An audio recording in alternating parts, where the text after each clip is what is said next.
On a l'image d'hommes en noir, casqués, bardés de matériel, qui interviennent dans les situations extrêmes.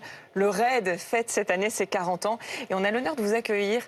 Vous êtes le chef du RAID, Guillaume Cardy. Merci beaucoup d'avoir accepté notre invitation. Bonjour. C'est vrai que quand on pense au RAID, on a tous en tête les événements majeurs. On pense aux attentats du 13 novembre, à l'assaut contre Mohamed Merah, la prise d'otage aussi dans cette école maternelle de Neuilly. C'était quelle année déjà? C'était 1993. 93, c'est ça. Et pourtant, vous intervenez en réalité au quotidien, pas que sur ces événements-là. C'est quoi les missions du RAID? Tout à fait. Alors nous, il n'y a pas d'heure creuse, il n'y a pas d'heure pleine. Nous, c'est toujours des heures pleines. On intervient souvent d'ailleurs à l'heure du laitier, donc les gens ne nous voient pas. Quand ils se lèvent, on est déjà passé par là et on a déjà fait notre travail. Les missions, elles sont très diverses. Par exemple, la semaine dernière, j'ai eu 35 opérations, rien que sur une semaine, sur l'ensemble à la fois de l'échelon central et des unités territoriales qui sont au nombre de 16. Donc les missions, c'est essentiellement l'assistance aux services d'enquête de police, sécurité publique, police aux frontières, police judiciaire, pour l'interpellation d'individus dangereux, criminalité organisée, narcotrafic, terrorisme et droit commun. Ensuite, la gestion des crises de haute intensité, donc les forcenés, les prises d'otages. Le RAID a libéré en 10 ans 450 otages. Les opérateurs ont engagé leur vie pour sauver celle des autres. Pour sauver 450 otages en 10 ans. Et puis également des mesures de protection à l'encontre des plus hautes autorités de l'État et des ambassadeurs à l'étranger. Alors justement, on a eu la chance, et j'ai eu la chance, d'être accueilli par vos hommes il y a quelques jours en région parisienne, chez vous. Et je me suis mis dans la peau d'un diplomate escorté par les hommes du RAID. Notre convoi a été attaqué. Tout ça, évidemment, est un scénario prévu d'avance. Mais regardez les images, c'est assez impressionnant.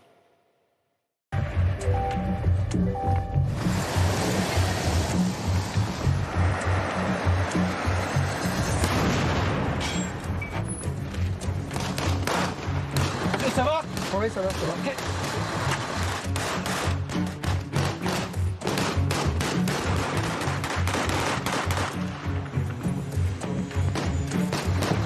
Ok, on y va. Ok, ça c'est les gars, ok, on va sortir, monsieur.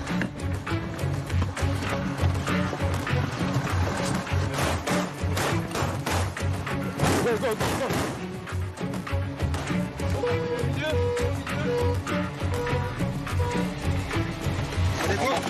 Allez, c'est parti les gars. Alors moi je peux vous dire que j'en menais pas large. Vous nous l'avez secoué quand même, Dominique. J'en menais pas large. Ce qui m'a frappé quand même, c'est déjà les gestes millimétrés de vos hommes et la sérénité dont ils ont fait preuve, contrairement à moi. Ça, c'est quelque chose que vous pouvez faire, pas au quotidien, j'imagine, heureusement, mais régulièrement. C'est vrai que quand on regarde ces images, on voit que c'est un balai. En fait, tout est millimétré, comme vous l'avez dit. Les opérateurs savent exactement dans quelle position ils doivent se mettre.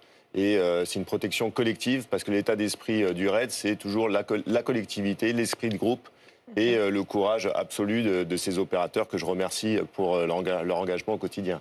Est-ce qu'il y a, si on devait en choisir qu'une, une intervention sur ces 40 dernières années qui illustre justement ces valeurs du RAID?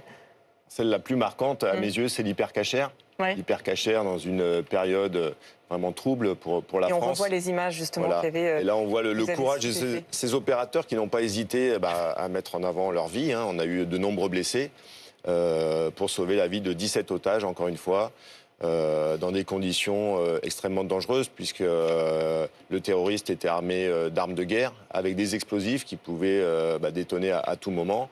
Et on le verra peut-être sur ces images, mais un des opérateurs rentre à l'intérieur de l'hypercachère et attire le feu sur lui pour que le terroriste le vise plutôt que n'abatte les otages. Donc ça, c'est vraiment le courage poussé à l'extrême.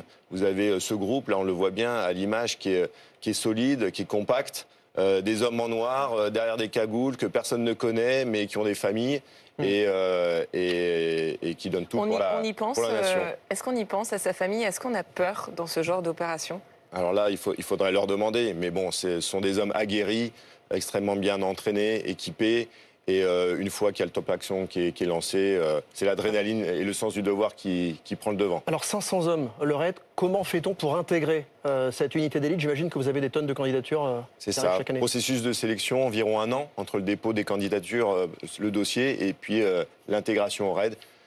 Les sélections, on les voit à l'écran sur à peu près une semaine, une quarantaine d'épreuves. Il n'a pas été retenu, Dominique. Oui, j'ai pas passé Il n'a pas il passé a la pas. présélection. J'ai gardé le t-shirt. J'ai gardé le polo, mais j'ai pas été pris. Bon, Voilà. c'était pas l'objectif en même temps, mais effectivement, c'est assez dur. Et vos hommes me disaient qu'il y avait aussi dans ces phases de sélection des psychologues Bien qui sûr. étaient là pour gérer, pour fait. détecter le courage Tout à fait. des hommes. Voilà. Alors il y a le physique bien évidemment, parce que quand vous avez 40 kilos de matériel sur le dos, il faut avoir une certaine force physique. Quand vous restez derrière une porte pendant des heures à attendre l'assaut, pendant que la négociation avance, eh bien il faut être résistant également. Mais après c'est toutes les valeurs aussi qu'on essaie de détecter et l'esprit de cohésion, parce que c'est un groupe qui va vivre ensemble pratiquement 24 heures sur 24. Ouais, l'équipe. Donc il faut cet état d'esprit, voilà. Juste une dernière question, il n'y a pas de femmes? Il y a 10% de femmes au RAID, Ah, d'accord. essentiellement sur des fonctions d'état-major ou de support, mais il y a eu des femmes en opérationnel En aussi, intervention, sur l'affaire notamment d'Yvan Colonna pour effectuer des filatures en toute discrétion avec des couples d'opérateurs. Merci Guillaume Cardy. J'en profite pour parler de ce livre dont vous avez écrit la préface, 18 mois avec le RAID, reportage exceptionnel pour fêter les 40 ans de cette unité d'élite. Et merci à Nicolas Bedjoni, Théo Touchet et Déborah Collet qui ont permis de parler aujourd'hui du RAID. Et c'était une très bonne chose. 40 ans du RAID. Joyeux anniversaire. Merci, et puis merci à nos autorités de nous faire confiance aussi au quotidien.